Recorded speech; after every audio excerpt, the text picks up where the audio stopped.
Welcome everybody to the Singleton and Observer tutorial session on learning design patterns through games. Today's patterns with the Singleton and Observer, there's kind of very concrete specific code implementation that you have to do. I will show you the use case for it. We'll go ahead and we'll implement the code, and then we'll take a look at the code that has to get implemented for it on a higher level. To start, we have action RPG Diablo style game. I've got the timer set up here in the top left. Doesn't pick up any gold or anything of that nature. So we can kill off this little gobbergeyser who's less annoying. So the problem, the use case that we're going to do now is when we harvest these minerals, we drop out the gold. Gold falls from it, so we go pick it up. You can see that the numbers going up on the screen of how much gold that she picked up, but the HUD display is not updating whatsoever. So what we're going to do is we're going to take a singleton pattern, we're going to make a player currency manager, and then add an observer pattern for everything else to listen to it and say, hey, I've got a new value. Let me update, like you guys need to update what you're currently set to. Start, I'm going to make a new folder in here, call it tutorial scripts. So the first thing that we need to do is create our player currency manager. So let's make a new file, player currency manager, let that compile.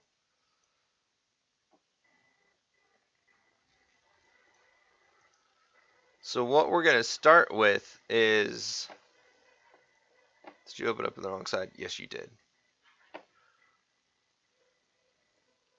So we're going to start with adding in our singleton pattern. And the reason we're going to do this is the single pattern is designed to limit the number of instances of a class there are to 1. So that way you can only ever have 1 in your entire setup. And it also offers a global access point for all of your other scripts to get done, or for it to do. That way you're not having to run a Git component, you're not having to find it all the time. You can just easily find it. It'll grab that one version and then give it back to you. I'm going to get rid of mono behavior. We're working in Unity, so we'll bring it back later. But to start with it, you need to create a public static instance of your class type. So in this type, we're going to player character manager. We'll call it instance. And then we will need a private version of the same thing. So from here, what we'll do, we'll take this public variable, make it, it's strictly going to be a setter property. So we'll put set. All this does is return the instance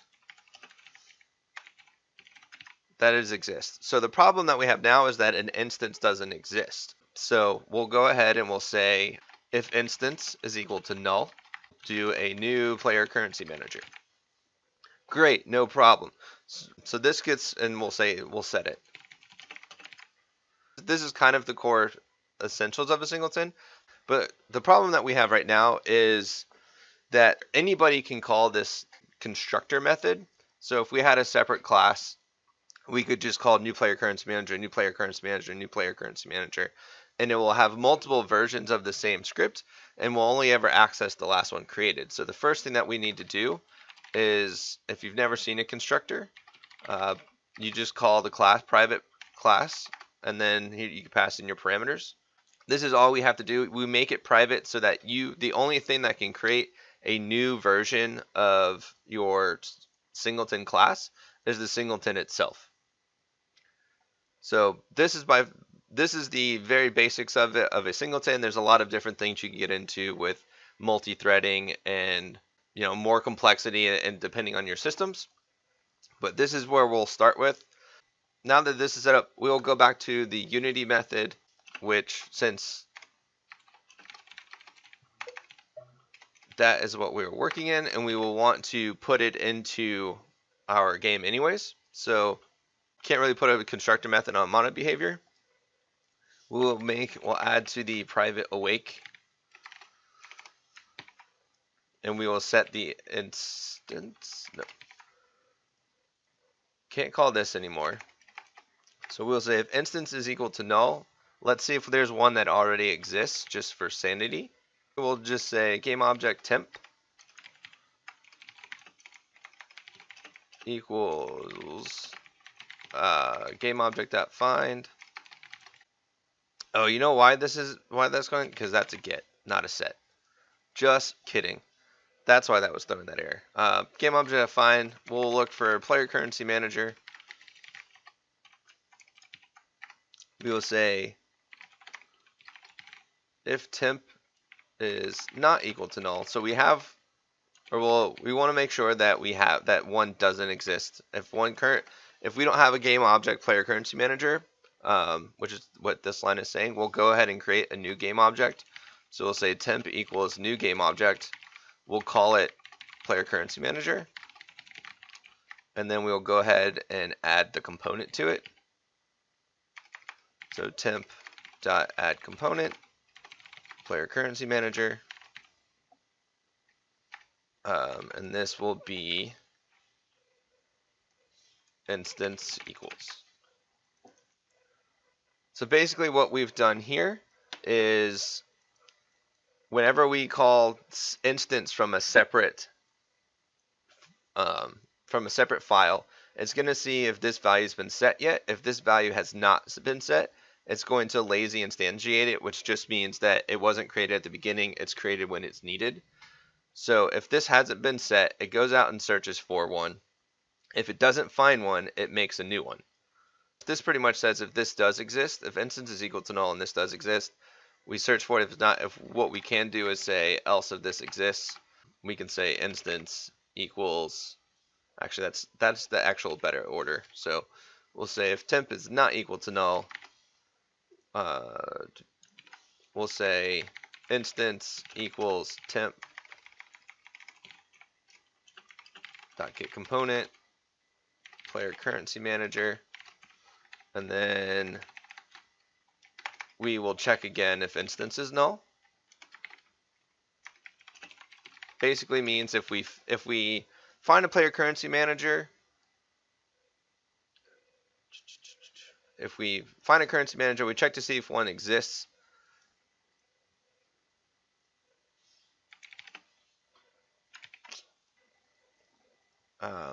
And then we see if there's a component. If the component still doesn't exist on it, then we go ahead and we add a new one. And we can say if temp is equal to null, we'll make a new one. So if temp is equal to null, we'll make a new game object. If it's not equal to null, meaning it already exists, then we'll just add it onto it.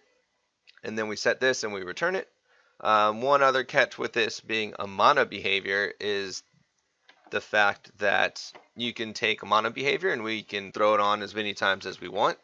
We want to make a use case to catch for those either, so we don't mess ourselves even when we're just doing a complete accident, but we still want to catch that case so there's no issues, so we don't shoot ourselves in the foot. So what we'll do is we'll say if instance is equal to null, meaning we haven't created one yet, we will say instance equals this. We are the new instance, no problem.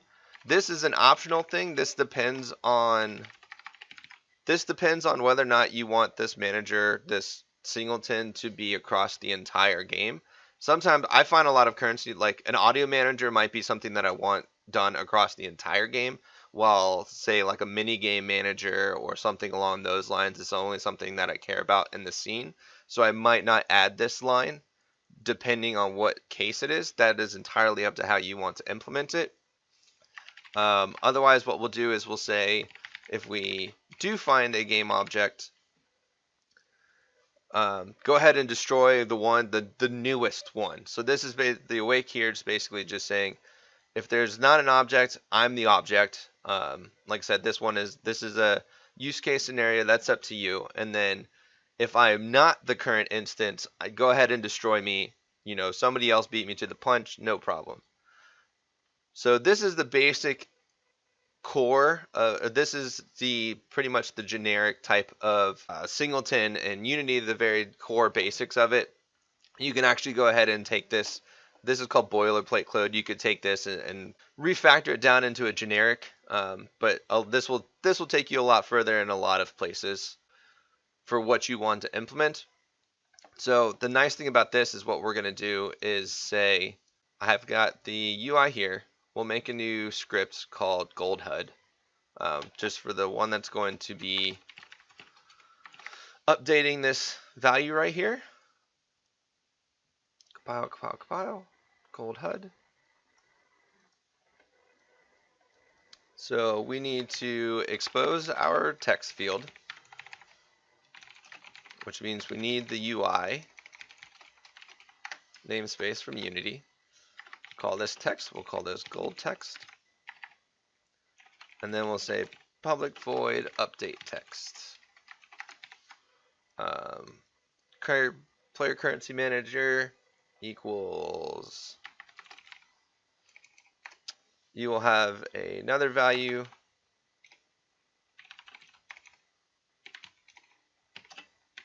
public integer gold equals 0. We'll do it for 5 just to demonstrate. Update text. Now this is where we'll interface with our singleton, although I think Visual Studio is doing the thing where it doesn't want to do syntax highlighting, but no, our IntelliSense. So we'll just call player currency manager dot instance, and then we'll say dot gold. This will be gold text dot text equals gold, and then dot toString, and then we will just call this in start. Say update text.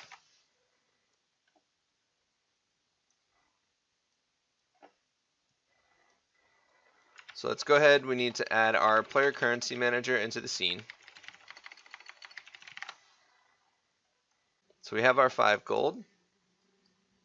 When we start now, this should update to 5 once I hook up the actual text field for it. So this will update to 5. Great. So we know that we can pull the value from the currency manager from, we don't need to run a git component, don't have to find it, we can just straight pull that value. Awesome. So the issue that we have now though is if I increase this value to say 15 or 20, you can see that the UI does not update. So the problem that we have here is that this value is changing, but we need to let these guys know that something about this value has changed. So this is where our observer pattern comes in, and where we'll use multiple design patterns in the same script. So for our observer pattern, we need to create a interface that we'll tie into. We'll call it iCurrencyObserver. So this will be a public interface called iCurrencyObserver. This will implement a method called update currency, update gold. However you want to set that up, you know, whatever information you want to pass. In our case, it's going to be currency. Once we have that set up, this is going to need to implement that interface. So we'll say this is also part of an iCurrencyObserver. This is going to give me an error saying that we need to implement the interface. So we'll go back, we'll grab what we need to do specifically. We'll say public void update currency, and for right now we're just going to say update text since we've already got this part set up, or we can just move this here. So now that we don't need to update on start, because you'll see why in a second. So we have our gold text, we have this set up. So our player currency manager now needs to know about what items we need to get updated. In case multiple versions of the gold HUD, so let's say we had one up here, let's say we had an inventory that we opened, there was one there, or you know, a store or anything like that. So they can all implement this interface and then all tie into this player currency manager. So what we'll do here is we'll say this will have a private list, since we don't know how many we'll add at runtime, of iCurrency observers. And we will just call them currency observers. Make a new list. We make this a private list because we don't want other people adding and removing the observers in our list. The observers will add and remove themselves as we go. So we're going to expose some methods for adding and removing them, but we don't want any outside forces doing that for us. The only thing that should manipulate this list is the manager, the satellite itself, the subject of what's going on. So we will create a add currency observer method where we pass in the currency observer. And then we will also make a remove currency observer. And again, we'll pass in our currency observer. And these will just say if currency observers dot contains observer is equal to false, then we go ahead and we add it, just so we don't add multiple versions of the same observer into the list. Not that there's any, these need to be voids. Not that there's any real harm in adding a same version. An object will get updated twice, and it's just not something we need to do. So in here, we'll just say currency observers dot remove our observer, and we will have a private void called notify or update observers when we have a change. So this will say we'll go over all of our observers, all of our currency observers. I'll actually call this currency observer so it's a little bit named better. Go through our observer list, and then we'll let them all know, hey, something has changed. So it'll be I, and then it'll be the implement that we all force them to add into their classes called update currency. This right here, this is the core set of outside of the interface that we had to implement. This whole section, this region, since we'll do it, we'll say observer. We'll actually put gold in there too, since that's the subject at hand. I will move this part up. We'll put this isn't exactly the way that I like to structure my code, but for learning purposes, I think this will be a bit easier. This will be region Singleton. So you guys can see, if you guys download them later, you can see the separate code structures for both of the design patterns.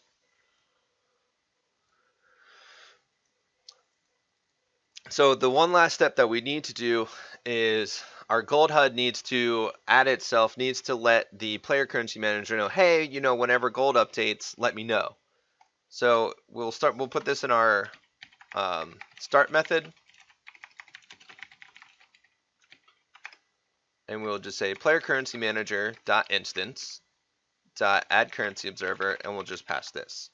And this is one of the reasons that I really like using singletons and observers together. It really depends on the use case. You don't need an observer to necessarily be a singleton, but they do go really well together, since now that the player currency manager is a singleton, I have got a global point I can reference it from, so making these types of calls gets a lot easier. One other thing we need to do is say private void. In this case, since we're doing a mono behavior, we'll say on destroy, and we'll say player currency manager dot instance dot remove currency observer, and we'll pass this.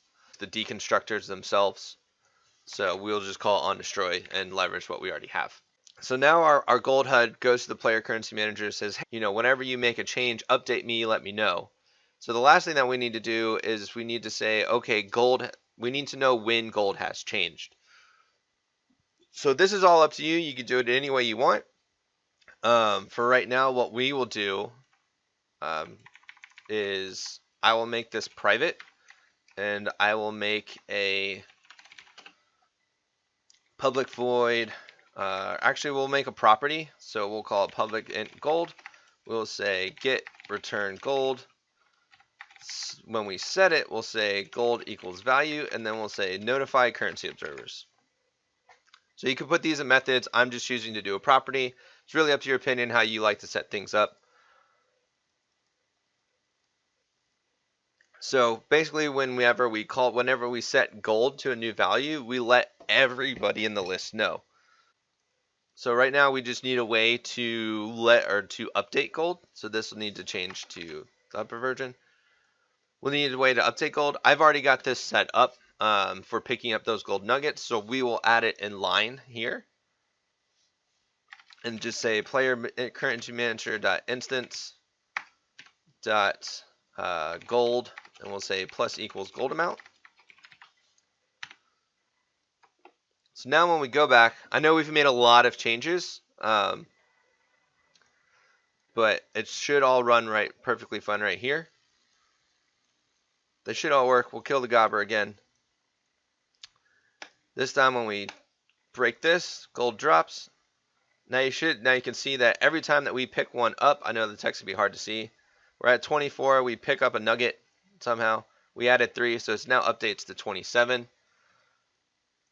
We can go and we can hit this one as well. So you can see 7 more updates, updates, updates. That is the observer pattern at its core. There are a couple of nice things that we can do, or a couple things that you can change with it, and I'll go ahead and show you those to you guys. So in this case, the way that we've implemented the observer pattern, we've basically just said, hey guys, I've updated, come get, just to let you guys know, I've updated whatever you need to do.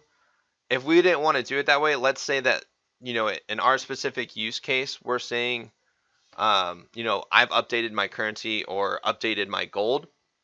So rather than flagging them and telling them I've updated my gold, we'll just go ahead and we'll say, hey guys, this is our new value.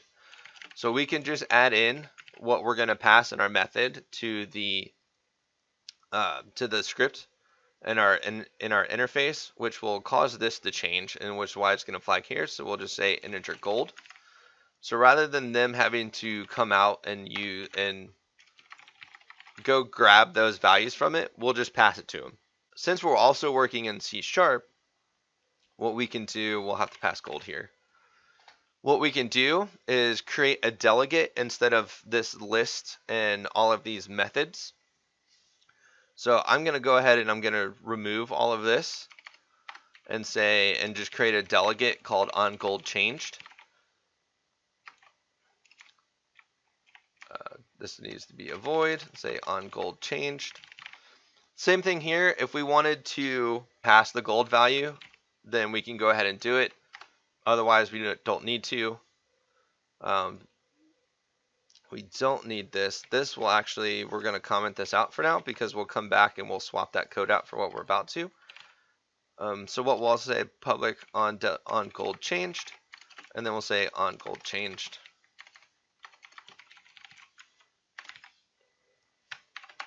And we will say if on gold changed is not equal to null, meaning we've got somebody we have to add this in because otherwise if we don't have anybody that's subscribed to this delegate yet, then there's no, it's gonna file off a null reference exception.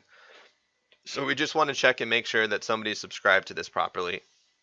And otherwise we'll just say if we do have at least one, we'll say on gold changed and we'll pass gold. So this is a little kind of cleaner version to do it. Since we're using C#, other languages delegates work a bit different. Some languages delegates can only hold one method, or in C# lets you add as many as you want and throw them all in there. So we're able to use this. The one thing that we do need to change is we need to make this a public event, because if we leave this the way that if we leave this here, what we can do is come in from this in void. We can come in and say player currency manager.instance, and then we can say on gold changed and go ahead and call it. And we don't want other people to call it. We'll just pass in 5 so it doesn't. So you can see that this is a valid operation. We don't want other people to be able to call this delegate in our observer pattern. The only person that should be letting people know that it's changed is the class managing it itself. So we'll make this an event instead, which should prevent us from making, you can see it now throws this error, can only appear on the left hand side of plus equals or minus equals, because it can't call the event. It can only add itself or remove itself from that event or from that delegate. So adding that event keyword allows us or prevents us from letting other people notify when something's changed. The only person that can do it is our player currency manager. So instead, all we can do is say, hey, just notify me when you change. So we'll say update currency. And then the same thing in this circumstance as with the observer, we need to add an on destroy and say unsubscribe from that delegate in that event. So we'll say minus equals. And except here we have to specifically say what method that we want to remove from that we're removing from it, because we could add as many as we wanted in the same script.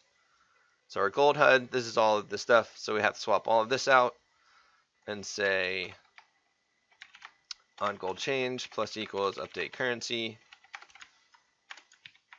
This needs to say integer gold. This will be on gold changed minus equals update currency. Done. We don't need this interface anymore, so we can get rid of that if we wanted to, because now that this, as long as anybody has a valid signature, method signature that goes with, that passes in one integer, they can subscribe to this all they want. We don't have to implement a specific observer interface for it. Up to you, your preference. Both way, as you see, both way will work. We'll go back. We'll kill our gobber again. Die, gobber. Mine our minerals, and then you can see our gold goes back up. So same method. One's a little less code implementation since we're using C#.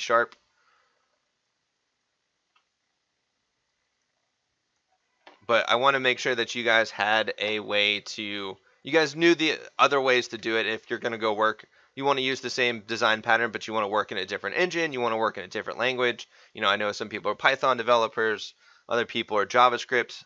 You know, all of the same principles basically apply. So just for, we'll take a look from this from a higher level as a quick recap. I will just need to swap this image out real quick, because I didn't do it before we started. We'll start with the Singleton pattern.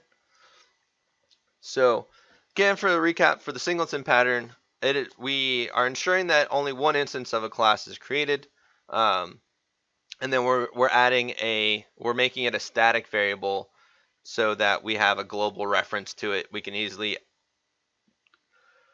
contact that Singleton, get the information from it that we need to, or you know, interface with it as need be, let it know when we want something updated. You know, in a game manager, if we've moved a character's died, we can just say game manager that instance, character died, global access points, nice and easy.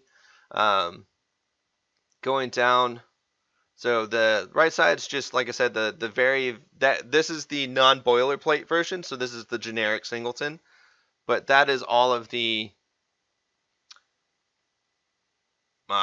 just the basic code of here's your public instance, your private instance, your public instance. See if they're finding a version of it. If it doesn't exist, then we create a new game object. Add that component to the game object. Set its value. Awake function. If instance doesn't exist, then we say we're the instance. Otherwise, we destroy it. So there's not much to change. Normally, I've done it before where I've swapped them out to show like how we've changed it. We'll do that with the observer pattern. Singleton's pretty much straightforward. There's not, the only thing I can swap out in this code set would be the T's for for the player currency manager class. So we're going to go ahead and we'll skip that part.